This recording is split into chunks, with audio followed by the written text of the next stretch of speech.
Connue pour ses talents d'actrice, Mathilde Seigner a été citée dans plusieurs articles politiques ces derniers jours.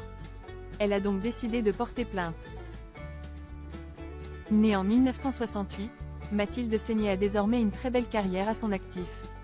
Elle a fait ses débuts en tant que comédienne dans les années 1990. Avant d'être révélée au cinéma dans Le Sourire, avec sa sœur aînée, Emmanuelle Seigner. Depuis, l'actrice a enchaîné les rôles marquants. Dans Vénus Beauté, Institut, avec Audrey Tautou et Nathalie Baye. Mais aussi dans Camping, où elle donne la réplique à Franck Dubosc et Gérard Lanvin. En 2019, on a pu la voir au cinéma dans Ibiza, avec Christian Clavier et Joe Star. Mais aussi, en 2022, dans le téléfilm, Les Enfants des Justes, réalisé par Fabien Antonienne. Or, ce samedi 29 juin, Mathilde Seigner n'a pas pris la parole pour évoquer sa carrière. Mais bien pour défendre son honneur. Car elle estime avoir été traînée dans la boue par la presse. On fait le point. Mathilde Seigner refuse qu'on l'associe à un parti. Dernièrement, le média Glitz a affirmé que la comédienne recevait Jordan Bardella, pour des soirées entre artistes et personnalités d'extrême droite. Une accusation relayée par Le Monde, le 27 juin dernier.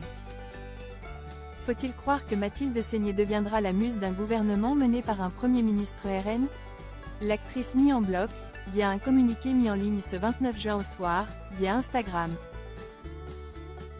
Je dément formellement l'allégation selon laquelle j'organiserai, depuis plus d'1 an, des dîners réunissant autour de Jordan Bardella des acteurs, chefs cuisiniers et sportifs.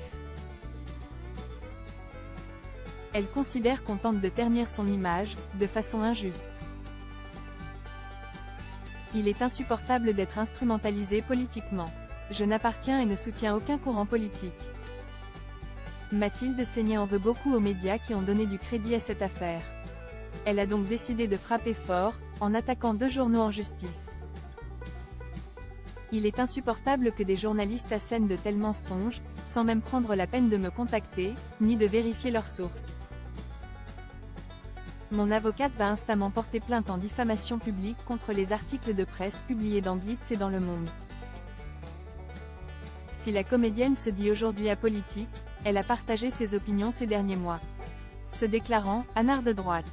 Des propos qui ont pu laisser penser aux plus imaginatifs qu'elle était de ce bord politique.